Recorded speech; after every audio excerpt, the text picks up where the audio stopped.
वो जो हर दिल की धड़कन को थामे हुए है।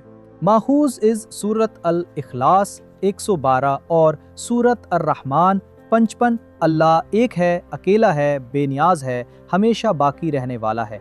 जैसा कि सूरत अल इखलास में फरमाया गया, कुल हुवल्लाहु अहदुन अल्लाहु समद, कह दो वो अल्लाह है, एक है, अल्लाह बेनियाज है। हर इंसान के दिल की धड़कन पैदाइश से लेकर आखिरी सांस तक सिर्फ और सिर्फ अल्लाह के हुक्म से चलती है। जमीन पर चलने वाली मखलूकात हों या समंदर की तह में बसने वाले जानदार, इन सब की जिंदगी सिर्फ अल्लाह की इजाजत से कायम है। ये कायनात हो, इसका कोई जर्रा, कोई सैयारा, कोई मखलूक, जो कुछ भी मौजूद है वो सब अल्लाह की कुदरत से कायम है।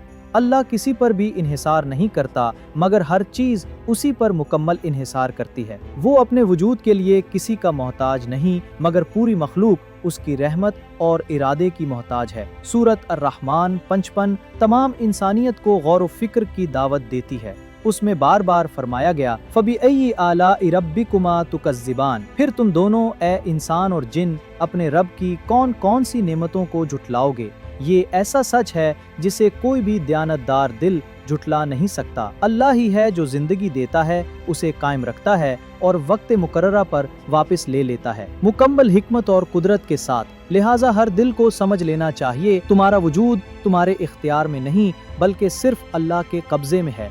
तुम्हारी हर धड़कन एक निशानी है, याद दहानी है कि तुम मुकम्मल तौर पर अल हय्यु, हमेशा जिंदा रहने वाले पर मुनहसिर हो। अगर ये बात तुम्हारे दिल तक पहुंची है तो इसे किसी और के दिल तक भी पहुंचने दो। एक बार नहीं, 2 बार सोचो, फिर आगे बढ़ा दो। ये पैगाम सिर्फ तुम्हारे लिए नहीं, ये पूरी इंसानियत के लिए है। लिहाजा इसे खुद तक महदूद ना रखो।